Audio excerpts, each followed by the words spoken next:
ایک مرتبہ سورہ الحمد، 3 مرتبہ سورہ اخلاص کی قرأت فرما کر عابد علی خان دربار المعروف ابو حسن صاحب مرحوم مسعود کربلا مولا ابن جہاندر علی خان حسن صاحب مرحوم پانی میں گروہ قاسمی اور چندہ مدنی کے لیے ساتھ ہوں۔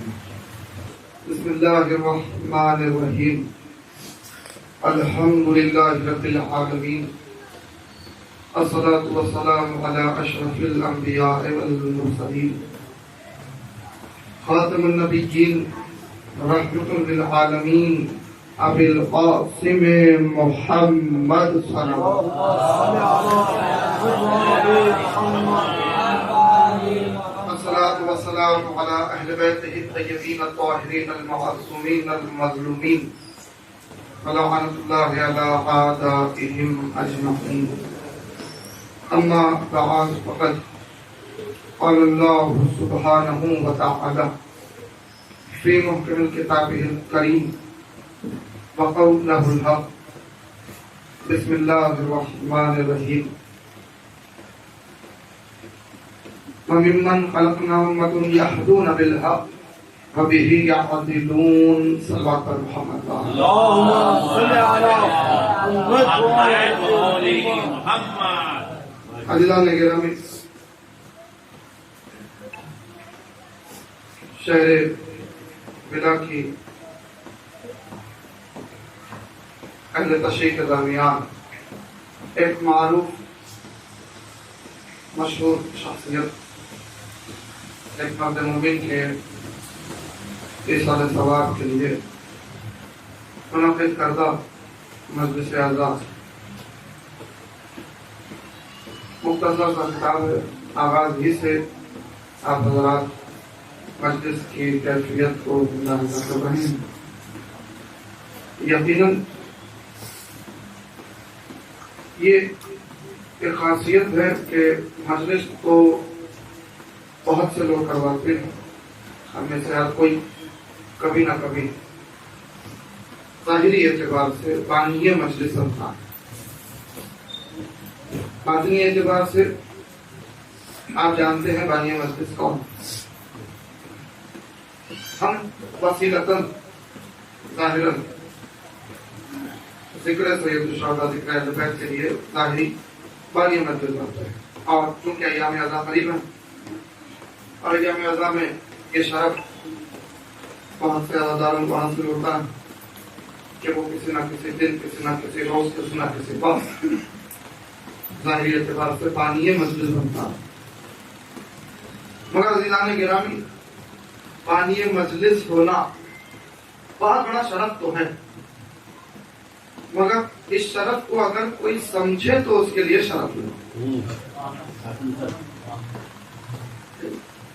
بانی مجلس حسین ہونا، یہ شرف اگر کوئی سمجھے تو اس کے لیے بہت بڑی بات ہے، اور جو نہیں سمجھتے کہ یہ شرف کیا، تب ان کے لیے تو مجلس، کئی لوگ ہوتے ہیں کہ ذہن میں مجلس کے لیے، مجلس کے بنا، مجلس کا اہتمام ان کے لیے صرف اپنی شہرت، صرف اپنا نام، اپنا اسٹیٹس اجاگر کرنے کے لیے بنتے ہیں۔ بہت سے لوگ ایسے ہوتے ہیں کہ اپنا اسٹیٹس اجاگر کرنے کے لیے یا شخصیت پرستی میں، اور کر رہے ہیں شخصیت پرستی میں یا کسی شہرت کے حصول کے لیے کئی لوگ ایسا کر بیٹھتے ہیں۔ اللہ کرے کہ یہ جو بیماریاں ہیں یہ ہم سے دور رہے۔ ہر عبادت میں یہ چیزیں پائی جاتی ہے، بہرحال صرف ایسا نہیں ہے، ہر عبادت میں، چاہے وہ نماز جیسی عظیم عبادت ہو اس میں بھی، خیرات جیسی عظیم عبادت ہو تو اس میں بھی یہ قسمیں پائی جاتی۔ مگر عزیزان گرامی، اگر کوئی معرفت کے ساتھ بانی مجلس بن رہا ہو تو کیا کہنا اس کے رتبے کا، اس کی مجلس بارگاہ الہی میں قبول ہوتی ہے، اور اس کی مجلس دیکھیے، کئی لوگ کہتے ہیں بھائی ہماری اتنا لاکھوں لگا چکے، اتنے ہزاروں خرچ کر چکے، اتنا اہتمام کیا، مگر وہ کیفیت مجلس میں طاری نہیں ہوئی جو ہونی چاہیے۔ اب بعض اوقات ہم دیکھتے ہیں کہ ایک چھوٹے سے مکان میں، ایک مختصر سے مجمع میں ایک مجلس ہو گئی، اور آغاز ہی سے جیسے بسم اللہ کہا گیا، پوری مجلس کیفیت میں نظر آتی ہے۔ یہ فرق واضح طور پر عزیزان گرامی یقیناً اہل مجلس کا عقیدہ، اہل مجلس کا شعور، اہل مجلس کا نظریہ معنی رکھتا ہے، مگر اس سے بڑا جو بات، اس سے بڑی جو معنی رکھتی ہے وہ صرف اور صرف بانی مجلس کے دل کا خلوص معنی رکھتا ہے۔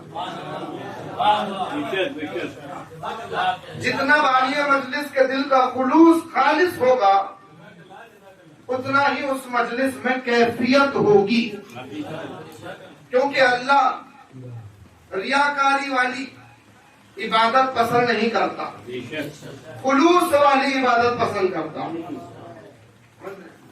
تب اس میں کیفیت پیدا ہوگی۔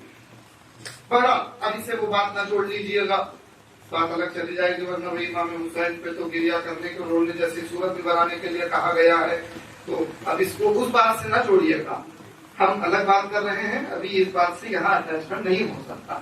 پر ہمارا مقصد ہے کہ بانی مجلس جو ہو وہ اپنے دل میں خالص خدمت سید الشہداء کا جذبہ رکھے، اپنے دل میں خالص سریع عرفان امام حسین پہنچانے کا جذبہ رکھے، تو اس کی مجلس الہی بارگاہ میں قبول۔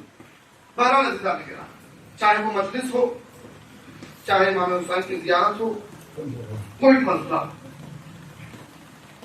چاہے عبادت ہو، چاہے نماز ہو، چاہے روزہ ہو، یعنی خدائی معاملے میں جو بھی عمل ہو، اس عمل کے لیے ایک چیز ضروری ہے، وہ ہے معرفت۔ تو معرفت نہ ہو تو پھر سب بیکار ہے نا، چونکہ اللہ نے اپنی تمام موجودات، عالم موجودات میں جتنی مخلوقات ہے، ان تمام مخلوقات میں اللہ نے جس کو سب سے اشرف بنایا وہ ہے انسان۔ کیسے بنایا، کیوں بنایا، یہ الگ ٹاپک ہے۔ کیسے بنایا، کیا چیز دی، ایسی کون سی خاصیت دی کہ جس کے سبب انسان اشرف کہلایا تمام مخلوقات میں؟ تو ایک چیز آپ کو ملے گی جو انسانوں کو منفرد بنائے، تمام اس کی مخلوقات میں انسان کو سب سے منفرد بنائے، وہ ہے عقل۔ عقل ایسی شے ہے، عقل و شعور، یہ ایسی نعمت ہے خدا کی کہ جو انسان کے علاوہ کہیں اور نظر نہیں آئی۔ حالانکہ کئی جانور ایسے نظر آتے ہیں کہ جن میں شعوری کیفیتیں نظر آتی ہیں، ان میں ایک قسم کا شعور ہوتا ہے، ایک قسم کا ان میں شعور ہوتا ہے، مگر وہ عقل اور شعور کی وہ بلندی جس سے نیکی اور بدی میں تمیز کی جا سکے، یہ کسی کو حاصل نہیں سوائے انسان۔ اچھائی اور برائی میں تمیز کرنے والی،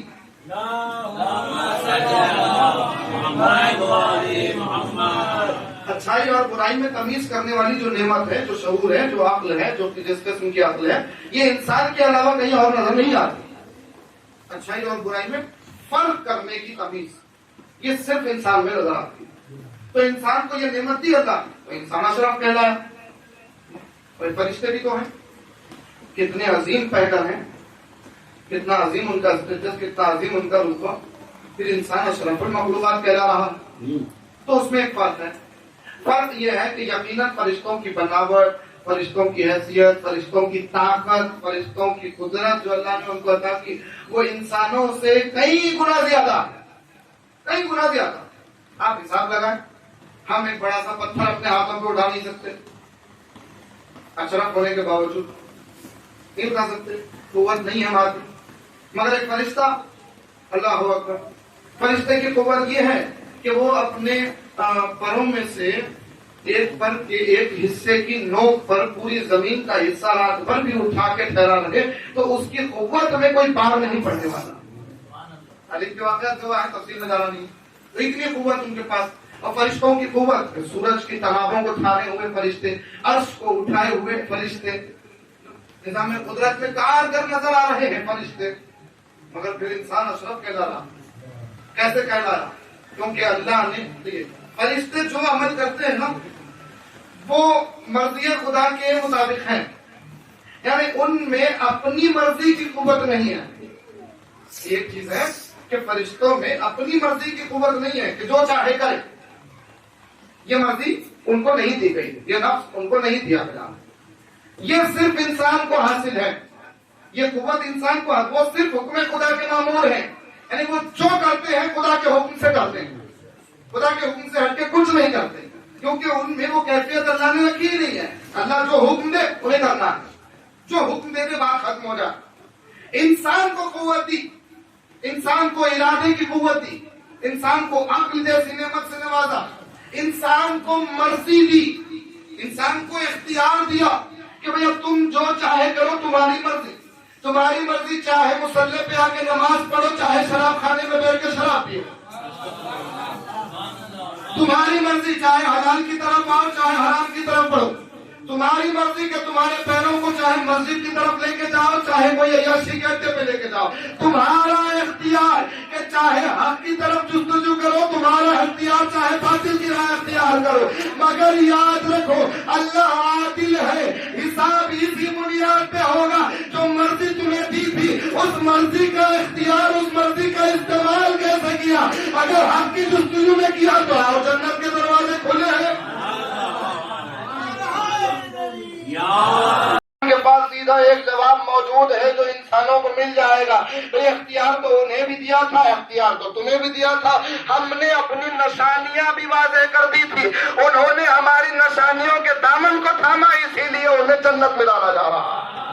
نعرہ تکبیر، نعرہ تکبیر، اللہ اکبر، نعرہ رسالت، یا رسول اللہ، نعرہ حیدری، شعور تو دے دیا، اس کے علاوہ مرضی اختیار آپ کے نفس میں رکھا، مگر اگر ایسے ہی عقل اور مرضی دے دے کے چھوڑ دیتا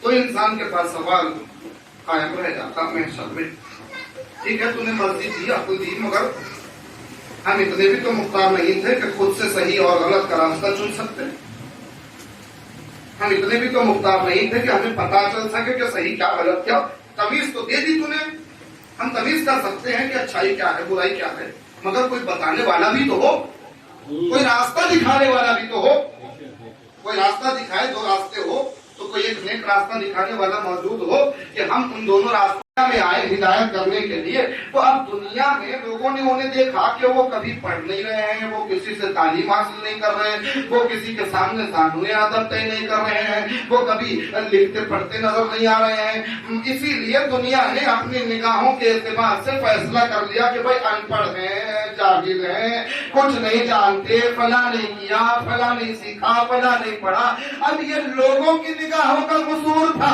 مگر یہ تھے کہ جو اللہ سے علم لے کے دنیا میں آئے تھے تاکہ لوگوں کو ہدایت کر سکے۔ دیکھیں جو ہدایت کرنے والا ہو اگر وہی دنیا میں آ کے پڑھنے لکھنے شروع ہو جائے تو وقت پڑھنے لکھنے میں چلا جائے گا، ہدایت کیسے کرے گا؟ اسی لیے اللہ نے اپنی جانب سے علم لے کے بھیجا کہ یہ ضرورت باقی نہ رہے، وہ دنیا میں آئے تو صرف ہدایت کرنے کے لیے آئے۔ اب لوگوں نے دیکھا کہ انہوں نے کلمہ نہیں پڑھا تو اب پھدورے پیٹنا شروع ہو گیا، کلمہ نہیں پڑھا، کلمہ نہیں پڑھا، کلمہ، وہ کلمہ پڑھنے نہیں آئے تھے بلکہ کلمہ پڑھانے کے لیے۔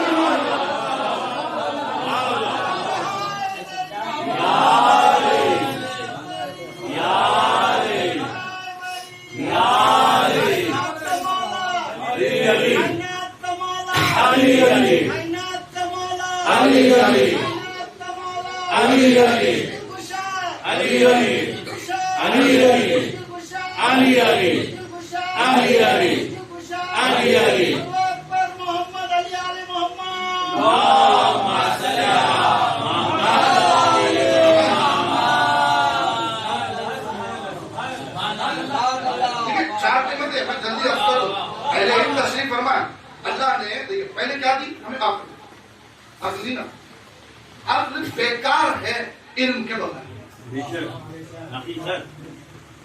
ہر چیز کے رزق ہوتا ہے، عقل کا رزق ہے علم، عقل کا جوہر ہے علم، علم کے بغیر عقل بیکار۔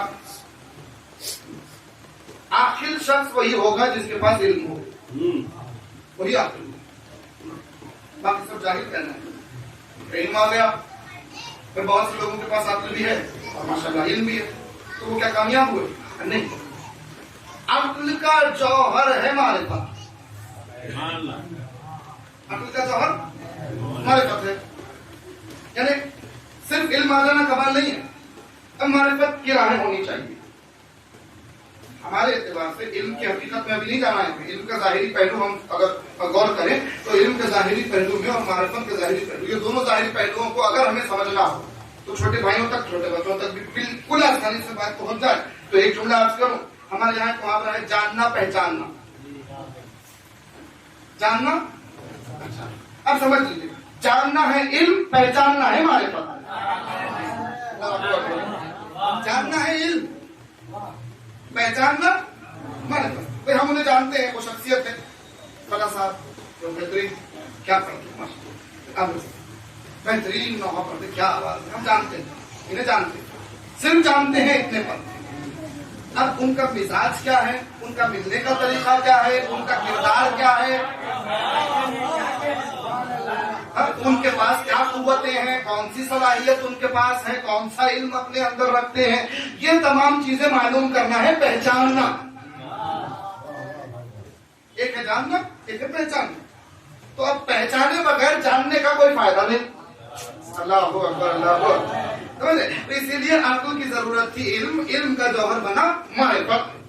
تو دیکھیے کئی دنیا میں لوگ ملے جس کے پاس عقل بھی ملی، علم بھی ملا، معرفت بھی ملی، پھر بھی جہنم میں جاتے ہوئے نظر آئے۔ عقل بھی تھی، علم بھی تھا، معرفت بھی تھی، اس کے باوجود جہنم میں کیوں جاتے ہوئے نظر آ رہے؟ یہ کیا معاملہ ہے؟ عقل کا جوہر تھا علم، انہوں نے حاصل کیا، علم کا جوہر تھا معرفت، وہ بھی حاصل کر لیا، تین چیزیں حاصل کر لی۔ یہ تین چیزیں حاصل کرنے کے باوجود جہنم میں جا رہے ہیں، تو معلوم ہوا ایک چوتھی چیز ایسی ہے جس کو اولیت دینی ہوگی۔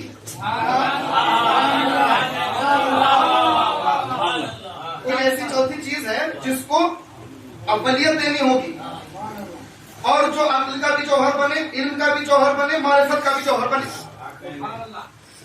اور اسے اولیت دینی ہوگی، اسے مقدم رکھنا ہوگا۔ اسی چیز کو مقدم رکھ کے علم بھی حاصل کرنا ہوگا، اسی چیز کو مقدم رکھ کے معرفت بھی حاصل کرنی ہوگی۔ اگر وہ چوتھی چیز حاصل نہ ہو، یہ تو تینوں بیکار ہو جائیں گے۔ عقل، علم، جوہر تینوں بیکار ہو جائیں گے، نہ عقل کام آئے گی، نہ علم کام آئے گا، نہ معرفت کام آئے گی۔ اگر وہ چوتھی چیز نہ ہو، مرکز وہ نہ بن جائے، عقل کا مرکز، علم کا مرکز، معرفت کا مرکز اگر وہ نہ بن جائے تو سب بیکار ہو جائے۔ وہ کیا ہے؟ اب ہمیں قرآن میں تلاش کرنا پڑے گا کہ وہ ایسی کون سی چیز ہے جو علم کے لیے بھی مقدم ہونا چاہیے، معرفت کے لیے بھی مقدم ہونا چاہیے، عقل کے لیے بھی مقدم ہونا چاہیے، جو عقل کا بھی جوہر بن رہی ہے، علم کا بھی جوہر بن رہی ہے، معرفت کا بھی جوہر بن رہی ہے۔ تو عزیزان گرامی بالکل سامنے کی چیز ہے، آپ کے میرے لیے بالکل سامنے کی چیز ہے، اور وہی ایک آیت میں بیان ہو رہا ہے، اور وہی آیت ہماری زندگیوں کا سرنامہ بھی ہے، جس میں خداوند عالم خاص طور پہ ہمارے اوپر کرم کرنے کے لیے ایک سوال کر رہا ہے، دینے والا سوال کر رہا ہے، دنیا کو بانٹنے والا سوال کر رہا ہے، رحمانیت والا سوال کر رہا ہے، رحیم ہوتے ہوئے سوال کر رہا ہے، کریم ہوتے ہوئے سوال کر رہا ہے، رازق ہوتے ہوئے سوال کر رہا ہے، غنی ہوتے ہوئے سوال کر رہا ہے، ارے عالمین کا خالق ہوتے ہوئے سوال کر رہا ہے۔ کیا سوال کر رہا ہے؟ قُلْ لَا أَسْأَلُكُمْ عَلَيْهِ أَجْرًا إِلَّا الْمَوَدَّةَ فِي الْقُرْبَى، سوائے اس کے کہ آپ کے قربات سے مودت کی جائے۔ معلوم ہوا اگر اہل بیت سے مودت علم، معرفت، عقل کا مرکز نہ بن جائے تو سب بیکار ہو جائے گا، جہنم میں جائے گا۔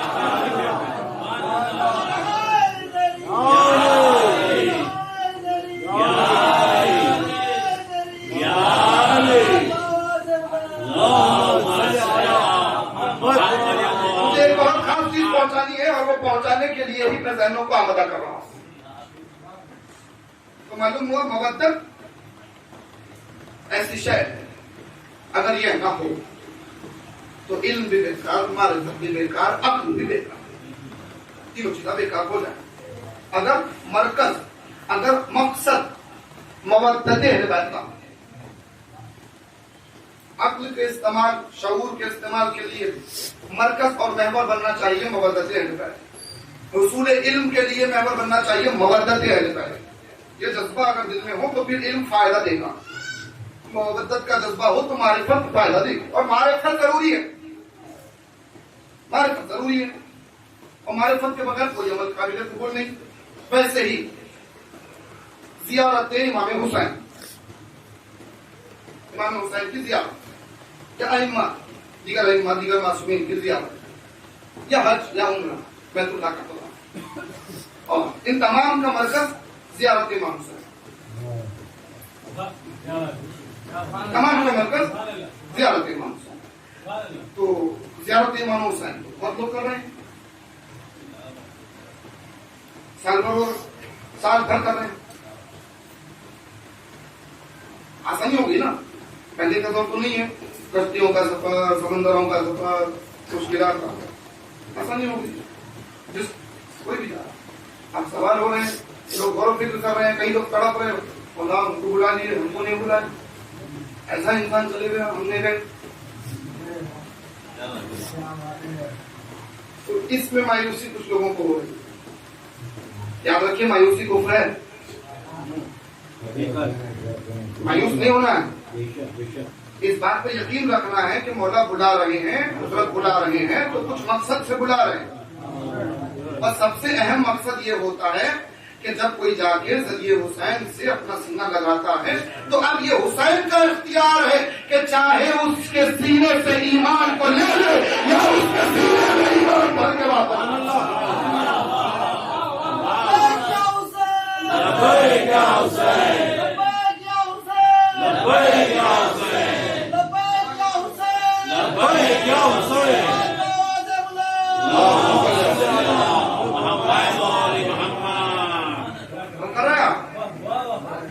ابھی حضرت کا اختیار ہے، ورنہ ہم تو کیسے لوگوں کو دیکھ رہے ہیں، کیسے لوگوں امامت کا بارہ کا انکار کرنے والے وہ بھی ہیں، زیارت کو جا رہے ہیں، وہ بھی ہیں، ذریعہ حسین کے اطراف ذریعہ حسین کو چوم رہے ہیں، تو کیا سب کے سب کامیاب؟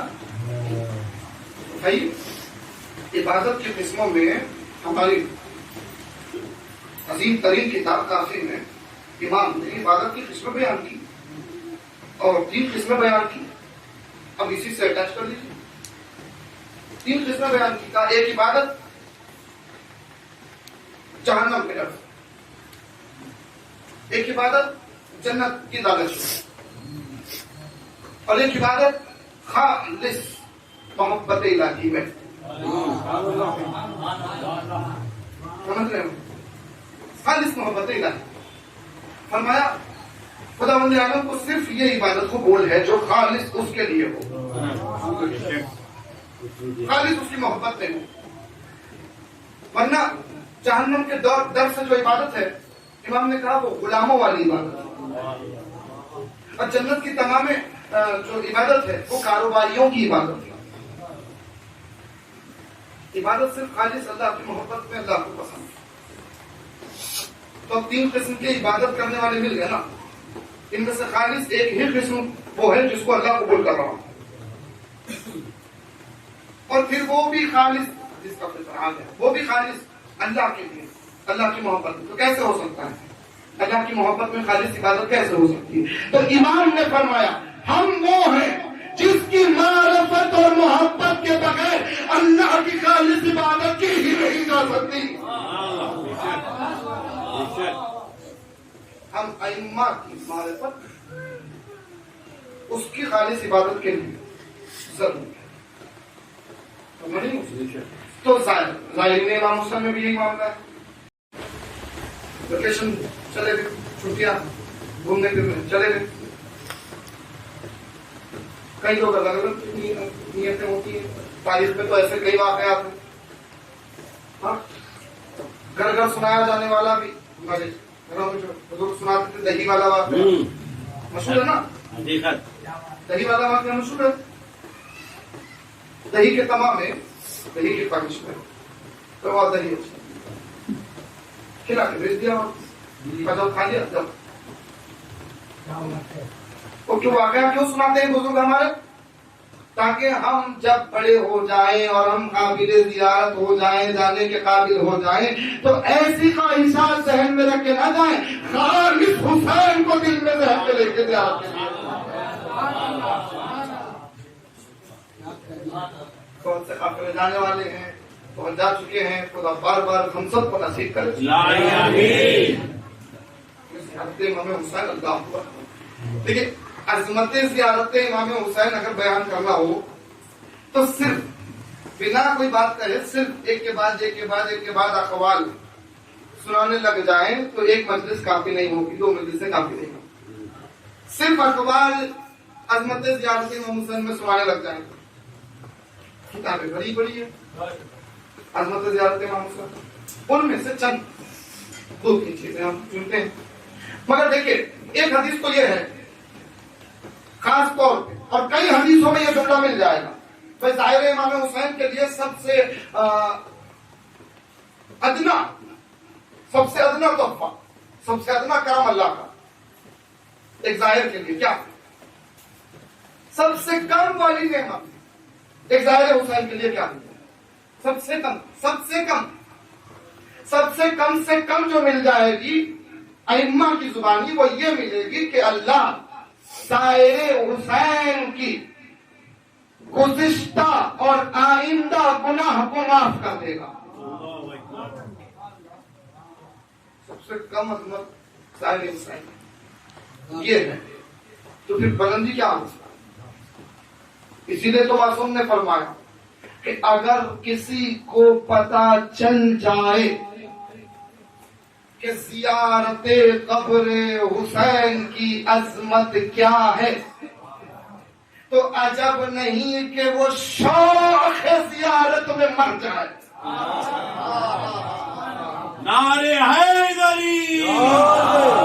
پہلے معصومین علیہ السلام برائے مغفرت کوئی شیعہ نے ہدایت کرنار علماء اکرام مراج مکرم مجتہدین بالخصوص محب اعضا مخلص اعضا محب اہل بیت عابد علی خان ابو بھائی بالی جواہر معصومین جنت النعیم خدمت امام حسین علیہ السلام عطا ہونے کے لیے تہ دل سے صدق دل سے دل کی گہرائی سے جوش ایمانی کے بعد 69 سالوں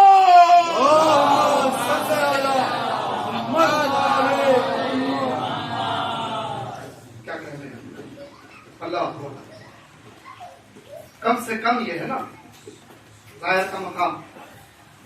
مگر یہ کب ہے، یہ کب ہوتا ہے، یہ کب ہوتا ہے اللہ کا کرم کہ ظاہر کی گناہ معاف کروائے اللہ، تمام گناہ ایسے خالص کر رہا ہے کہ روایت میں جملے آئے کہ جب ظاہر پلٹتا ہے زیارت کر کے تو وہ ایسے ہوتا ہے جیسے ابھی ماں کے بطن سے پیدا ہوا، اتنا خالص ہوتا ہے، ابھی پیدا ہوا کچھ کیا ہی نہیں. یہ کب ہوتا ہے؟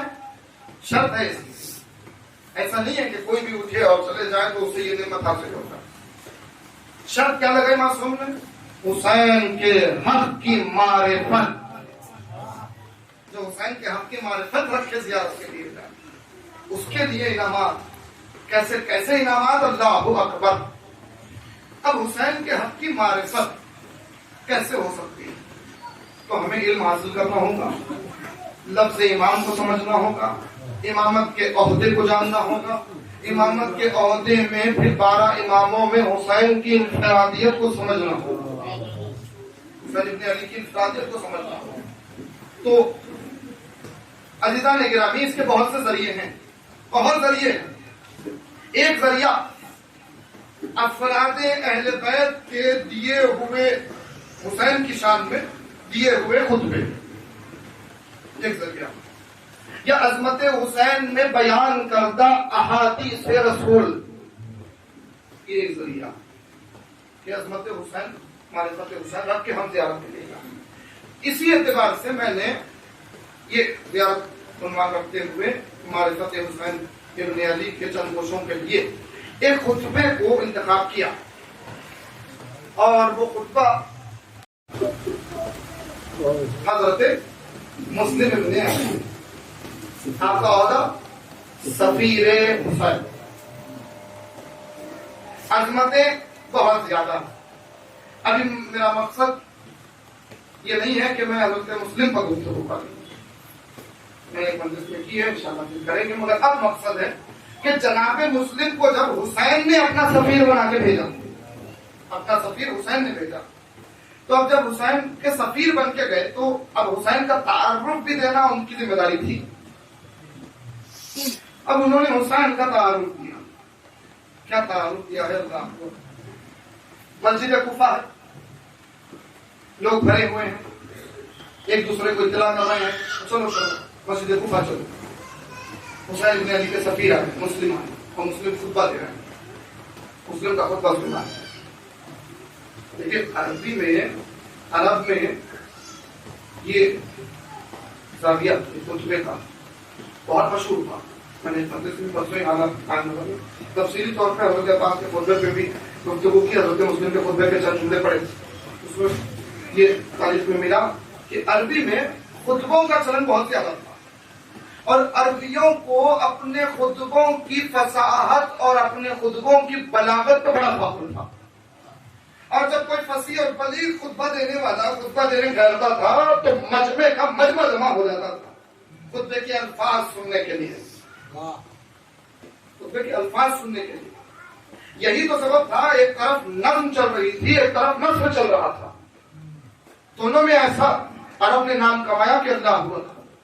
یہی تو سبب تھا کہ کعبے کی دیوار پر بڑے بڑے نثر دار، بڑے بڑے فصیح و بلیغ کعبے کی دیواروں پہ اپنے نثر لگاتے تھے، اور ایک طرف بڑے بڑے شاعرہ عرب دار وہ نظم لگاتے تھے، لوگ دیکھتے تھے آپ۔ مگر جب نثر اور نظم دونوں کی بات قدرت کے سامنے آ جائے اور خانقاہ تطہیر میں آ جائے تو اب لازم ہو جاتا ہے کہ خداوند عالم ایسے جوہر سامنے پیش کر دے کہ دنیا حیرت زدہ ہو جائے، کیونکہ کسی معاملے میں اہل بیت اطہار سے مقدم اللہ کسی کو نہیں چاہتا، اور اللہ کا کلام کسی کے کلام سے مقدم ہو بھی نہیں سکتا۔ عزیزان گرامی، یہی سبب تھا کہ رسول کے ذریعے دونوں کے درمیان اللہ نے سورہ کوثر کو لگا دیا۔ اب سورہ کوثر پڑھنے والے چھوٹا سا سورہ تھا، ہم تو دو جملوں میں پڑھ لیتے تیزی میں، مگر اس سورے میں عربیوں کو نثر کی ایسی بلندی اور نظم کی ایسی بلندی نظر آئی کہ نہ نظم میں اس کا مقابلہ ہو سکا، نہ نظم میں اس کا مقابلہ ہو سکا۔ تو اب اہل بیت کے معاملے میں جب خطبے کا چلن آ جائے تو پھر ان کے دیے ہوئے، ان کے الفاظ کے سامنے کسی اور غیر کے الفاظ مقدم کبھی نہیں ہو سکتے۔ اب ان میں وہ مسلم ابن عقیل جو ماحول تطہیر میں پروان چڑھے ہوئے، خانقاہ عصمت و طہارت میں پروان چڑھے ہوئے، وہ مسلم جب خطبہ دینے کی تیاری اور آئے خطبہ دے رہے ہیں، کیا کچھ نہیں کہا ہوگا؟ اب عربی کے ان الفاظ کے رموز اللہ اکبر علماء حق کا جانے کیا کیا اس میں تشریح ہوں گے۔ ہم تو چند ترجمے کے چند جملے سن کے خوش ہو جائیں گے، اللہ کرے اس کی اور معرفت ہم کو عطا کرے، اللہ ان جملوں کی تشریحات اللہ ہم کو سمجھنے کی توفیق دے۔ مگر میں نے دیکھا ہے کہ صرف ترجمے کے جملے بھی کئی لوگوں کو ہضم نہیں ہو رہے، کئی لوگ برداشت نہیں کر پا رہے، تو ایسے ہی ہوتا ہے۔ اس گھرانے کے معاملات یہ ایسے ہیں کہ لوگوں کی عقلیں چکرانے لگتی ہیں، اور بے ساختہ زبان پہ لوگوں کی یہ کیسا ہو سکتا، ایسا کیسا ہو سکتا، یہ چیزیں ذہن میں لوگوں کے آ جاتی ہیں، اور سمجھ لیجئے کہ جہاں یہ چیزیں ذہن میں آ جائے وہیں سے عظمت اہل بیت شروع ہوتی ہے، وہیں سے عظمت اہل بیت شروع ہوتی ہے کہ جہاں لوگوں کی عقلیں کام کرنا بند کر دے، اسی کو تو معجزہ کہتے ہیں، ہے نا۔ اب جناب مسلم ابن عقیل نے خطبے کا آغاز کیا، بسم اللہ الرحمن الرحیم، اس کے بعد حمد خدا کی، نبی پر درود بھیجا. درود و سلام کے بعد کہا یا ایھا الناس، اے لوگوں سنو، میں مسلم ابن عقیل جسے حسین نے اپنا سفیر بنا کے بھیجا.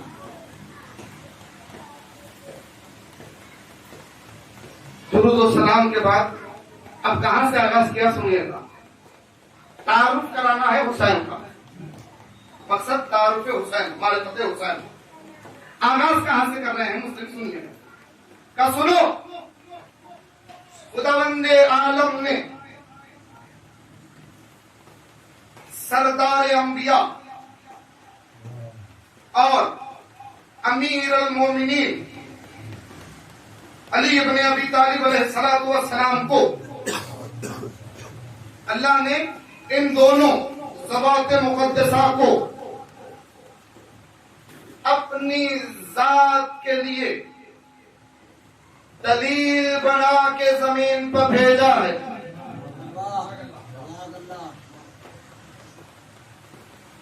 خدا جانے اس جملے میں کیا کیا پوشیدہ ہے. اچھا، اس کو اور تھوڑا سا واضح کر کے حضرت نے سمجھایا. کہا سنو، کوئی بھی دعویٰ اس وقت تک محکم نہیں ہوتا جب تک کہ اس دعوے کی دلیل محکم نہ ہو. دلیل کے بغیر، محکم دلیل کے بغیر دعویٰ باطل ہو جاتا ہے. دیکھیے لوگوں کی ذہنیت کو تو آج کے دور میں بھی آگے اپنے جیسا لگی ہوئی ہے.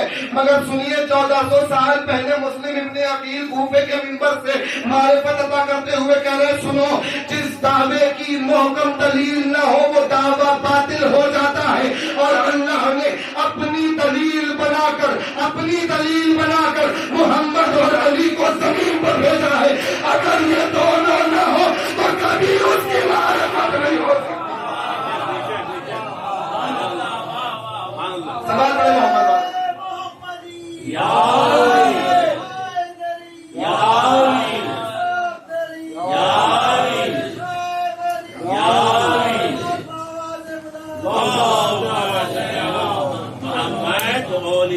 محمد قربان جائے خطبہ حضرت مسلم کی شان پر. ہم نے تو ہمیشہ مسائل سنے، کوفہ پہنچے یہ ہو گیا. نہیں، کوفے میں اور کیا کیا ہوا. کوفے میں کیسے کیسے فضائل اجاگر کیے ہیں حضرت مسلم نے، کیسے نقش معرفت کے ابھار کے رکھے ہیں حضرت مسلم نے. اللہ اکبر.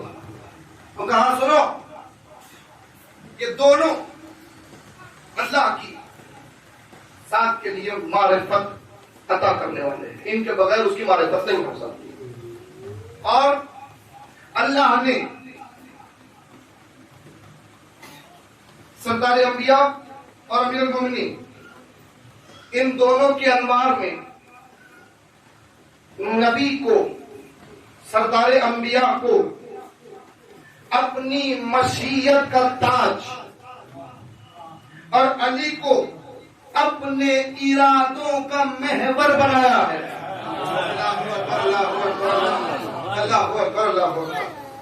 اللہ نے سردار انبیاء کو، رسول اللہ کو، محبوب خدا کو، حبیب کائنات، حبیب پروردگار کو، رحمت للعالمین کو اپنی مشیت کا تاج بنایا اور علی ابن ابی طالب کو اپنے ارادوں کا محور بنایا ہے.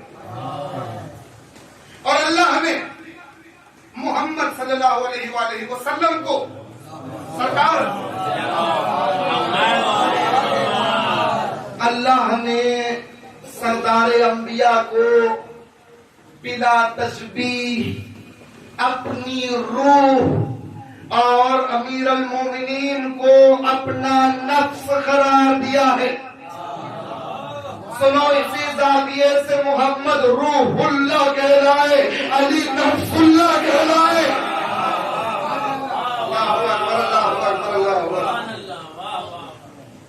اور دیکھیے یہ جملے میں صرف ترجمے کے چند پیش کر رہا ہوں، اس کی تشریحات میں کیا قیامتیں ہیں اللہ جانے.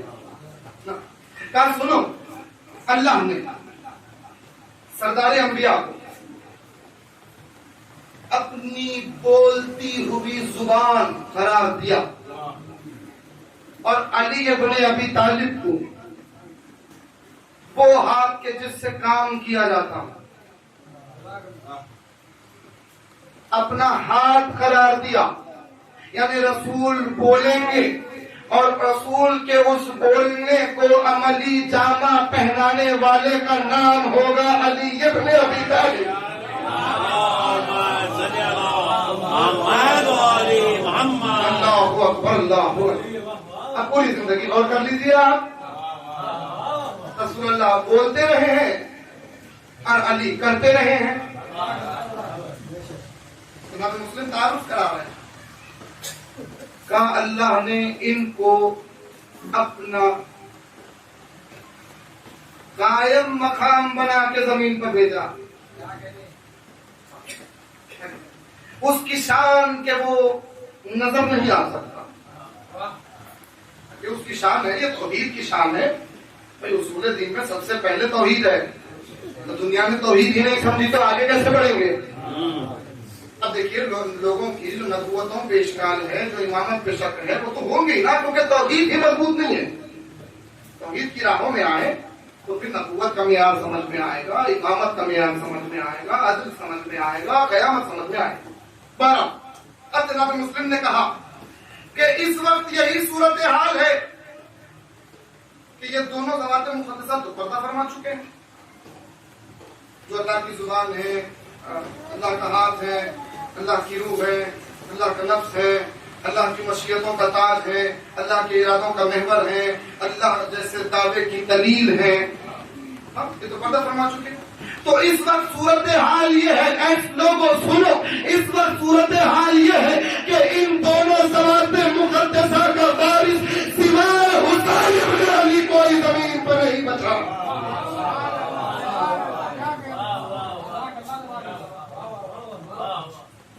اب اس جملے سے آپ غور کیجئے کہ کیا تعارف حسین دیا جا رہا ہے، کیا تعارف دے رہے ہیں حضرت مسلم کہ اللہ کی معرفت حسین کے بغیر نہیں ہو سکتی، اللہ کی روح، اللہ کا نفس۔ پریکٹیکلی طور پہ اعضاء و جوارح کے لیے نہیں ہے، بلکہ استعارہ ہے، وہ کام کرنے کا استعارہ ہے، کہ جو کام آنکھوں سے لیا جاتا ہے، جو کام ہاتھوں سے لیا جاتا ہے، تو اللہ کس کے ذریعے لیتا ہے؟ ان دونوں کے ذریعے۔ یہ دونوں نہیں ہے تو ان کے وارث ہیں حسین ابن علی۔ حسین وہ ہیں کہ جو دنیا اور آخرت کی خیر عطا کرنے والے ہیں۔ دنیا اور آخرت کی خیر چاہتے ہو تو حسین کے پاس آ جاؤ۔ حسین ہی عزت دینے والے، حسین ہی دولت دینے والے، حسین ہی کرم کرنے والے، حسین کا تعارف اللہ اکبر۔ اس کے بعد فرمایا کہ حسین ہی تو نمازوں کا نور ہے، حسین ہی تو محراب عبادت کا چراغ ہے، اور حسین ہی تو، اب ایک جملہ عجیب کہا جانے کی رامی، حسین ہی تو وجود کی دلیل ہے۔ اللہ اکبر، اللہ اکبر، اللہ اکبر۔ حسین ہی تو وجود کی دلیل ہے۔ اور سنو، کس کی حمایت میں آ رہے ہو، کسے چھوڑ رہے ہو، کسے چھوڑ رہے ہو اور کس کی حمایت کر رہے ہو؟ غور کرو، وہ کون ہے؟ وہ یزید کو ملعون، اس کی حمایت چاہتے ہو جو روزے روشن میں شراب پیتا ہے، اس کی حمایت کر رہے ہو؟ وہ کہ جو، اور حسین کو چھوڑ رہے ہو، حسین ابن علی کو، آب حیات کے چشمے جہاں سے جاری ہوتے ہیں وہ حسین ابن علی ہے۔ تم آب حیات کے جاری و ساری چشمے کو چھوڑ کر جہنم کی غلاظت میں جانا چاہتے ہو؟ اللہ اکبر، اللہ اکبر۔ عزیزان گرامی، اجمالاً تعارف ہے ہمیں سے خطبے کا۔ اچھا، ایک جملہ دو طریقے سے ملا، ایک طریقہ پیش کر رہا ہوں، مختصر خطبہ مگر جامع۔ فقرہ کہا منبر کوفہ سے سفیر حسین نے، وہ فقرہ کہنے سے پہلے کہا کہ میں مسلم ابن عقیل، اللہ کے مظہر حسین ابن علی نے مجھے سفیر بنا کے بھیجا ہے تاکہ میں تمہارے درمیان اللہ کی بیعت لے سکوں، تاکہ میں اللہ کے لیے بیعت لے سکوں۔ مطلب یہ جانتے ہو کہ حسین کی بیعت کرنا اللہ کی بیعت کرنا ہے۔ اللہ اکبر، اللہ اکبر۔ حسین کی بیعت کرنا اللہ کی بیعت کرنا ہے. مطلب اب آپ سوچئے اس جملے سے حسین نے کیا کہہ کے مسلم کو بھیجا کہ اے لوگوں مسلم کے ہاتھ پر بیعت کرنا ایسا ہے جیسے میرے ہاتھ پہ بیعت کرنا ہے. اب سوچو عظمت مسلم کیا ہے جو اللہ کی بیعت کرنے کے لیے کوفہ بھیجا گیا. اللہ اکبر اللہ اکبر. کیا سمجھے ہم الزام. اس کے بعد جملہ کا سنو اللہ اکبر. معرفت حسین کی راہوں میں اس جملے کو دل میں اتاریے. کہا سنو حسین کے رہوار کے سنو سے اڑتی ہوئی دھول کا پیچھا کر لو جنت میں چلے جاؤ.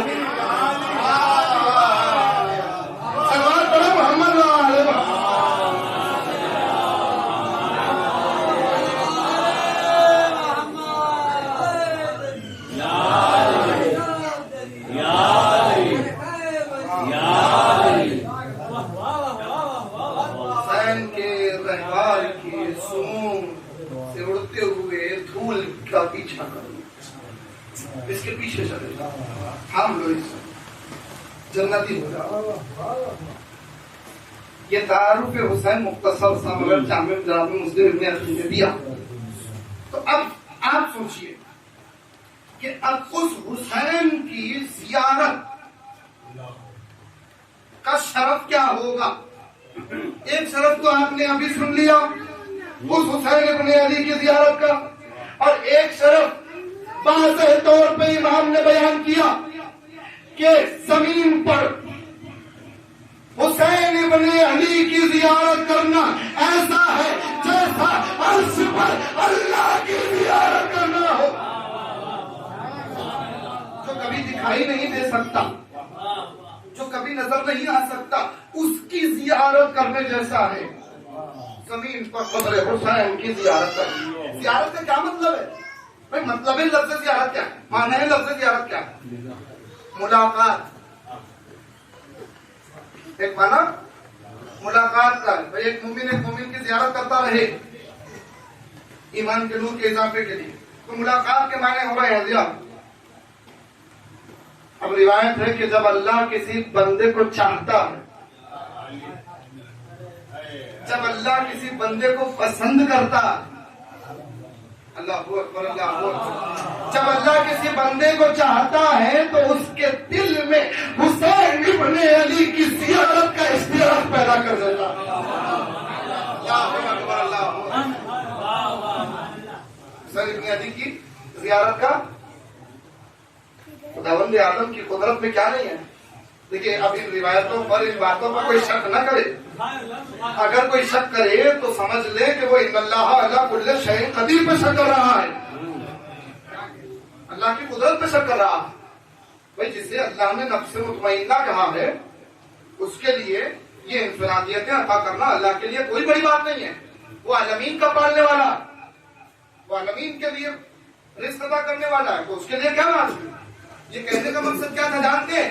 جب کسی کے دل میں زیارت کا شوق پیدا ہو جاتا ہے اور وہ سفر زیارت شروع کرتا ہے تو ہم محسوس فرماتے ہیں کہ اب سفر کے دوران کیا ہوگی. فرمایا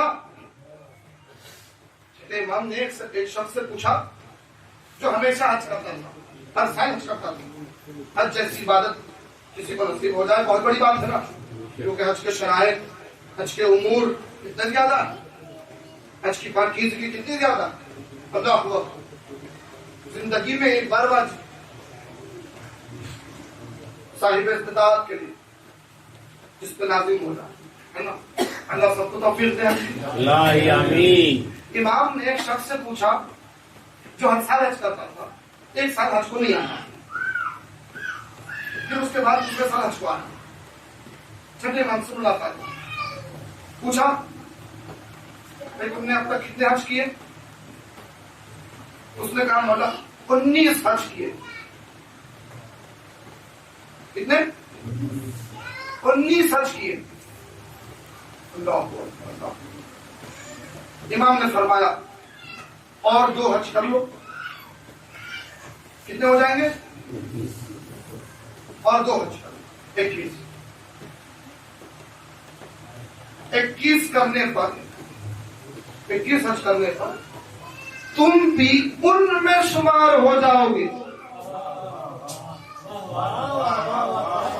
محشر میں تم ان لوگوں میں شمار ہو جاؤ گے جو قبر حسین کی زیارت کرنے والے.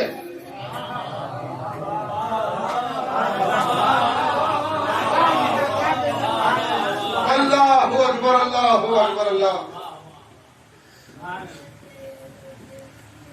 ہزاروں مقبول شدہ جو اللہ کی بارگاہ میں قبول ہو گئے ہیں، ایسے کئی حج اور عمروں کا ثواب قبر حسین کی زیارت. شرط کیا ہے؟ معرفت.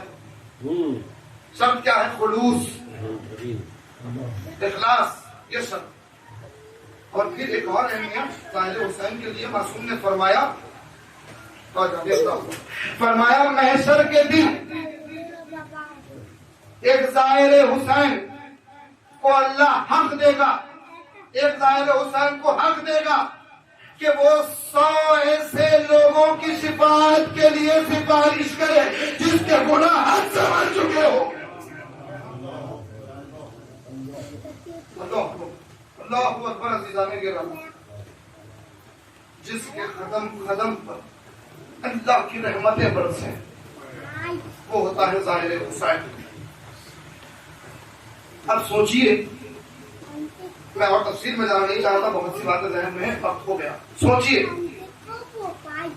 مرحوم کے اعتبار سے تو میں نے عنوان رکھا تھا، نسبت ہے نا ان سے. اب سوچئے کیا شرف ہوگا ان کا، کیا رتبہ ہوگا ان کا، جو ظاہر ہے حسین تو ہوئے مگر ایسے ظاہر ہوئے. دیکھیں ایسے ظاہر بہت کم ہوں گے. ہم بھی زیارت کر کے آئے، خدا سب کو نصیب کرے، بار بار نصیب کرے. ہاں آئے نا. کئی لوگ ہیں زیارت کر کے آئے، بہت سال رہے، دنیا سے گزر گئے، ٹھیک ہے. کئی کئی مجلسوں میں کئی لوگوں میں ان کا ذکر ہوا، اچھی شخصیت، ایسا نام ہوگا. مگر ان کا کیا رتبہ ہوگا کہ جسے حسین نے خود، پہلے تو اللہ جسے پسند کرتا ہے اس کے دل میں حسین کی زیارت کا شوق ڈال دیتا ہے. اب اس کا رتبہ کیا ہوگا جو حسین کی زیارت کے لیے پہنچے اور حسین کو وہ بندہ اتنا پسند آ جائے کہ حسین اسے اپنے جوار میں رکھ لے. اور جب اپنے خدا جانے کون سا مومن کتنی محبت رکھتا، خدا جانے کون سے مومن کو مولا کتنے قریب رکھتے ہیں. وہ کون ہے ہم نہیں جانتے. ہم نے تو کیسے لوگوں کو دیکھا جو یہاں بولتے گئے ہیں ہمارے درمیان، جا رہے ہیں آقا کے پاس، جا رہے ہیں حضرت کے پاس، واپس نہیں آئے. ہوا بھی یہی حضرت کے جوار میں موجود. اب قیامت تک اس زمین پہ مدفون ہے، اس مقام پہ مدفون ہے جس مقام سے اسلام زندہ ہوا ہے. اس سے بڑا کیا شرف ہو عزیزان گرامی، اس سے بڑا کیا شرف. خدا ہم کو ایسے ظاہرات. خبردار کبھی زیارت حسین کے لیے سستی نہ کرو، ظالموں میں شمار ہو جائے گا. کاہلی نہ کرو، سستی نہ کرو. زیارت امام حسین مجبوری ہے، نہیں جا سکتے تو اپنا قائم مقام بناؤ، کسی اور کو بھیجو. تم خود کسی مجبوری سے نہیں جا سک رہے تو اللہ نیت کا جاننے والا ہے، کسی اور کے بھیج جانے کا ذریعہ بن جاؤ. اسے بھی ثواب ملے گا، تمہیں بھی ثواب ملے گا، وہی جو ظاہر حسین کے لیے ہے. تب سوچئے کہ حسین کی معرفت رکھ کے حسین کی زیارت کرنا اور اسی حسین کی معرفت کے ساتھ حسین کی مجلس کرنا. جب معاملہ حسین کا ہو، حسین ابن علی کا ہو، تو بالکل الرٹ ہو جانا چاہیے، بالکل خبردار ہو جانا چاہیے، کیونکہ حسین ابن علی کے معاملے میں اللہ معاف نہیں کرتا. اللہ حسین ابن علی کے معاملے میں معاف نہیں کرتا. عزیزان گرامی بالکل معاف نہیں کرتا، کسی بھی امام کے معاملے میں نہیں کرتا. رسالت معاف کے معاملے میں بھی اللہ کسی کو معاف نہیں کرے گا، مگر خاص طور پہ حسین ابن علی، خاص طور پہ حسین ابن علی. انفرادیت. یہ بولنے کا مقصد کیا ہے جانتے ہیں؟ ہم نے کئی لوگوں کو دیکھا کہ حسین کے نام پہ سیاستیں کر رہے ہیں، حسین کے نام پہ سازشیں رچی جا رہی ہیں مومنین کے خلاف. خبردار ہو جائے، ایام عزا آنے والے ہیں. کوئی ایسا عمل نہ ہو کہ کہیں ہم حسین ابن علی کے نام پر سازش یا سیاستیں یا کوئی ایسی حرکت کرتے ہوئے نظر آ جائیں جس سے اللہ ناراض ہونا. ویسے بھی کرنا تو گناہ ہے. اگر حسین ابن علی کے نام پہ کیا، سیاہ لباس پہن کے کیا تو اور بڑے گنہگار ہوتا ہے. کیونکہ حسین ابن علی کے معاملے میں اللہ کسی کو معاف نہیں کرتا، چاہے کوئی. کیونکہ حسین توحید کی بقا کا ضامن ہے. ضامن بقائے توحید حسین ابن علی ہے علی دانے کے، جس نے اپنے پورے گھر کو ایک دن میں لٹا دیا. امام نے فرمایا کیا تم مظلوم کی قبر کی زیارت کو جاتے ہو؟ کبھی ترک نہ کرو مظلوم کی قبر کی زیارت. پوچھا گیا مولا وہ کون مظلوم ہے جس کی قبر کی زیارت کے لیے آپ کہہ رہے ہیں؟ کہا جانتے نہیں؟ بتاؤ حسین کے علاوہ اور کون مظلوم ہوگا؟ اللہ اکبر اللہ. مظلوم تو کائنات میں بہت کچھ ہے. ہر امام مظلوم، رسالت مظلوم، مگر یہاں بھی انفرادیت نظر آئی حسین ابن علی. جو حسین ابن علی اور کوئی مظلوم نہیں. ہاں یہ ایسا مظلوم ہے جس پر ہر مظلوم نے آنسو بہائے ہیں. اللہ اکبر. عزیزان نے گرامی مجلس اس والے سوال کی تھی. نسبت کیا ہے؟ محرم قریب ہے، بالکل قریب. ایک واقعہ عرض کر دوں. میں نے کہا نا بانی مجلس ازادار مجلس کی عنوان میرا جہاں سے تھا وہیں ختم کروں. دیکھیے تاریخ میں فروغ ازاداری کے لیے من جانب اللہ بہت سے واقعات ملے جو ہمارے بزرگ ہمیشہ بیان کرتے رہے، خطبہ میں بیان کرتے رہے. انہی واقعات، اہمیت ازاداری کے واقعات میں ایک معجزہ ملا، اور یہ معجزہ امیر المومنین کے معجزات میں ملا. اب سوچیں آپ کہ ایک حسین کے عزادار سے علی کتنی محبت کرتے ہیں. ہاں ابھی ظاہر حسین کے لیے بھی، عزادار حسین کے لیے کئی روایتیں ہیں جس میں رسول اللہ کی نعمتیں ہیں، جس میں دیگر ائمہ کی نعمتیں ہیں، جس میں مولا کائنات کی دعائیں ہیں. اس میں یہ ملا کہ بہت عرصہ پہلے بہت دور دراز ایک مقام تھا کہ جہاں پر ایام عزا کے 10 دن گھر گھر مجلسیں ہوتی. بہت دور دراز سے لوگ آتے، مہمان ہوتے اور گھر گھر جا کے مجلس کرتے. اور جہاں مجلس کرتے وہ لوگ ان عزاداروں کے آنے کا استقبال کرتے، اہتمام کرتے، ان کے کھانے کا اہتمام کرتے، ان کے رہنے کا اہتمام کرتے، ان کی خدمت کرتے. انہی کے درمیان ایک گھر نظر آیا. اس گھر میں ایک جوڑا نظر آیا، ایک زوجہ اور ایک شوہر. دونوں بھی یہی کرتے، ہر سال 10 دن مجلسوں کا اہتمام کرتے ایام عزا کے آغاز سے لے کر. روایت میں لکھا کہ ایک سال حالات دنیا سے اتنا پریشان ہو گئے، تنگ دستی نے گھیر لیا. اور محرم قریب ہے، تنگ دستی عروج پہ ہے، اور وہ شخص اپنے گھر کے کونے میں بیٹھ کے رو رہا ہے. ازوجہ نے اسے دیکھا، کبھی کیا بات ہوئی، کیوں رو رہے ہیں آپ؟ تو اس نے کہا کہ کیا کروں، محرم قریب ہے، محرم کا چاند دکھنے والا ہے.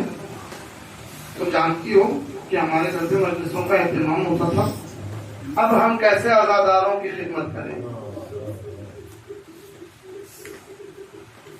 اس کا یہ مطلب ہرگز نہیں ہے کہ مجلس حسین دولت کی محتاج، مجلس حسین پیسوں کی محتاج، بالکل نہیں. یہ ایک مجلس کرانے والے کا جذبہ ہے کہ جو اس کے گھر میں حسین پر رونے آتے ہیں تو اس کے گھر میں حسین کا ماتم کرنے والے جو آتے ہیں تو ان کی کیسے وہ خدمت کرے. یہ اس کا جذبہ ہے. اللہ کہا میں کیسے اہتمام کروں گا، کیسے عزاداری کا اہتمام ہو، کیسے ہم عزاداروں کا اہتمام. اتنی تندرستی کیا. تو عزیزان گرامی یہ اس دور کی بات ہے کہ جس دور میں بازاروں میں غلام اور قمیضیں بیچی جاتی تھی. یہ اس دور کا وقت ہے. تو اس کی زوجہ نے فوراً اپنے شوہر سے کہا آپ پریشان کیوں ہوتے ہیں، دیکھیے اللہ کوئی اسباب بنا دے گا.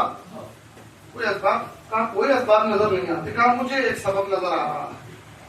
کہا کیا ہے؟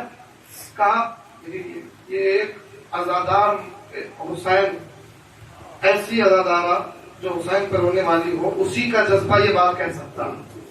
جو کربلا والوں کی ماؤں پر گریا کرتی ہے، اسی کا جذبہ یہ کہہ سکتا ہے. اس نے کہا پریشان کیوں ہوتے ہیں؟ اللہ نے 2 بیٹے دیے، چھوٹے چھوٹے 2 کمسن بچے ہیں. کسی ایک بچے کو حسین کے نام پہ بازار میں بیچ دیجیے، جو بھی مل جائے گا ہم اہتمام عزاداریت سے یہ کچھ سودا کریں. مسائل نہیں پڑھنے ہیں تفصیلی، اسی واقعے سے آپ کی طرح اللہ کہا بات تو درست ہے، ٹھیک ہے، مگر کس بچے کو لے جا کے بیچی؟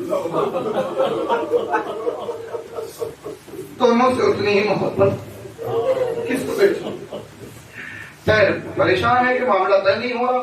کہ ٹھیک ہے، کام کر، 2 کاغذ لو، دونوں کاغذوں پر دونوں کا نام لکھو اور پورا کے قریب نام اٹھاؤ، جو بھی نام اٹھے گا اس کو لے جا کے بیچو.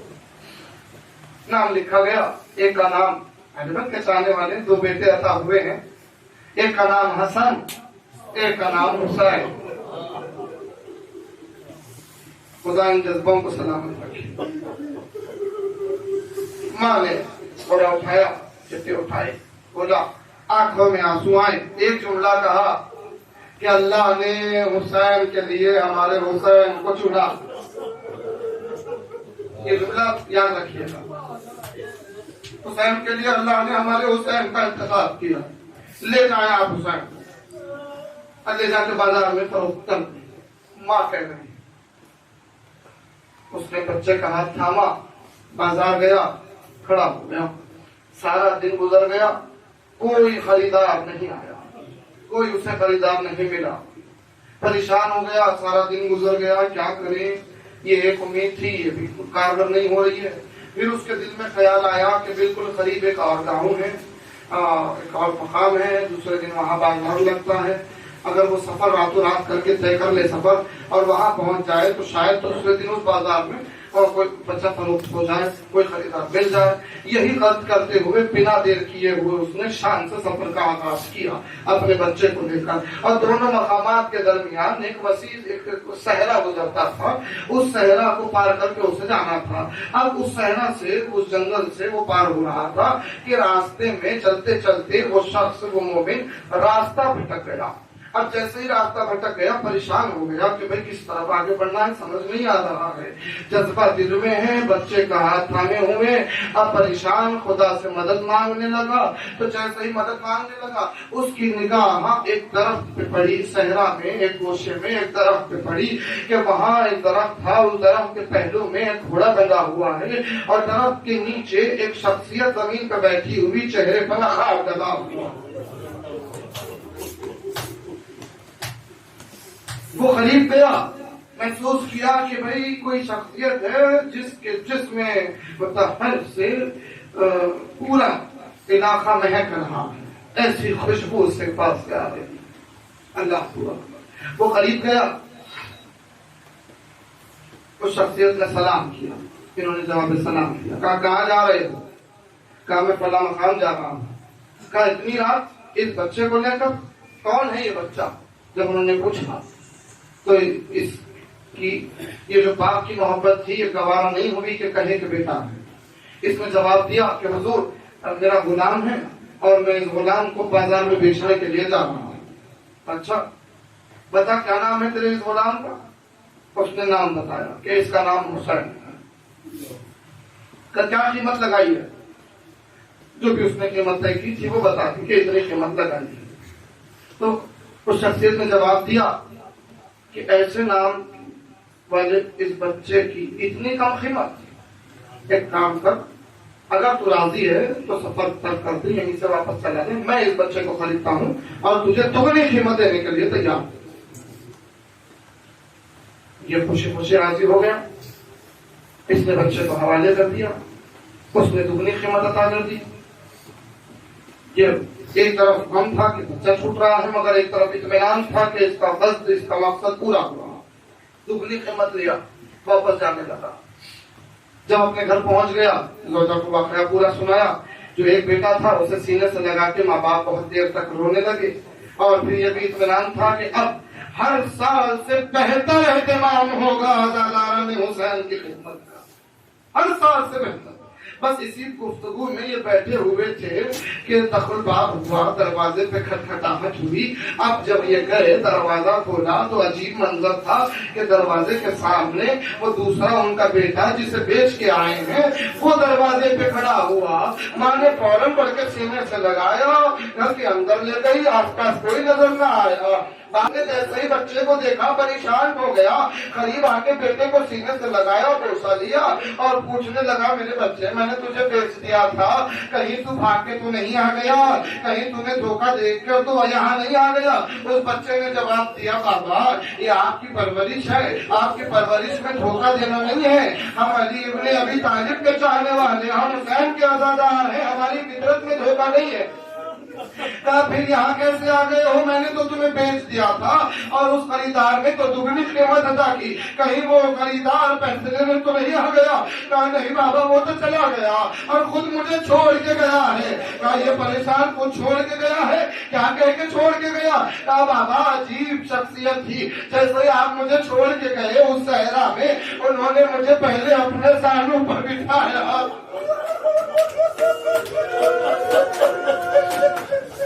میں ماں کے لیے رو رہا تھا, ماں کو یاد کر کے آنکھوں میں آنسو آ گئے تھے. انہوں نے مجھے اپنے دانوں پر بٹھایا, میرے سر پہ ہاتھ رکھا, مجھ سے پوچھا تمہارا نام کیا ہے؟ میں نے کہا حسین ہے. وہ رونے لگے. عجیب شخصیت تھی بابا, بار بار میرا نام پوچھتے تھے, بابا کیا کرنا.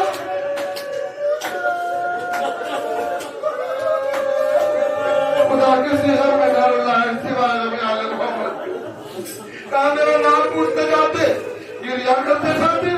اس کے بعد انہوں نے مجھے تسلی دی کہ گھبراؤ نہیں, میں تمہیں تمہاری ماں کے پاس لے جا کے چھوڑوں گا, یہ وعدہ کر رہا ہوں. وہ مجھے چھوڑ کے جانے لگے تو جاتے جاتے انہوں نے ایک عجیب فقرہ کہا ہے. کہا کیا کہا؟ کہا انہوں نے کہا جاؤ اپنے ماں باپ سے کہنا کہ علی کو گوارا نہیں ہے کہ کوئی ماں باپ اپنی اولاد سے بالخصوص حسین جیسی اولاد سے دور ہے. ان سے کہنا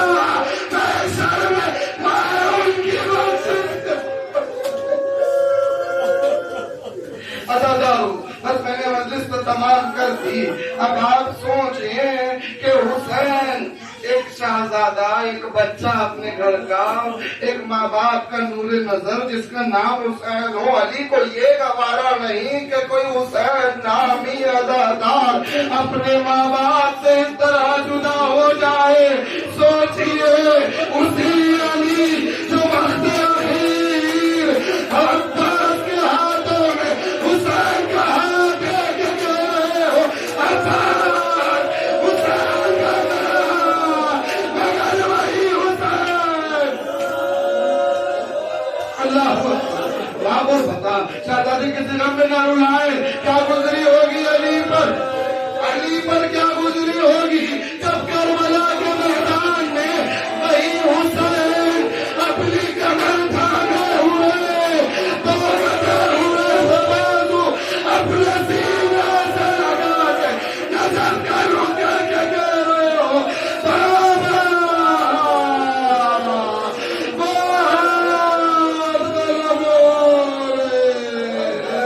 جس کو آپ نے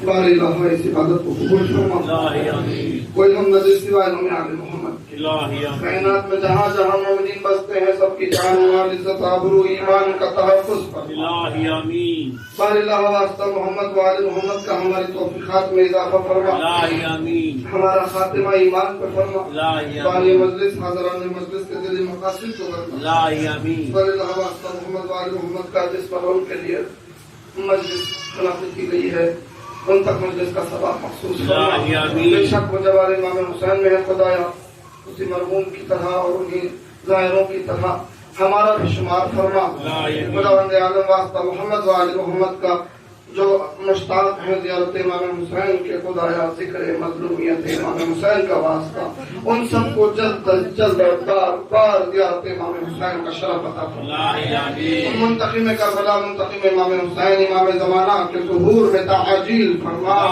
ہم سب کو سرکار کے ناصروں میں شمار فرما. الہی ہمارے آمین دیگر آپ حضرات سے گزارش ہے ایک مرتبہ سورہ الحم 3 مرتبہ سورہ اخلاص کی قرأت فرما کر عابد علی خان زبار المعروف ابو پٹھان صاحب مرحوم مدفون کربلا مولا ابن جہاندار علی خان پٹھان صاحب مرحوم بانی گروہ کاظمی اور جملہ مرحومین کے لیے حصہ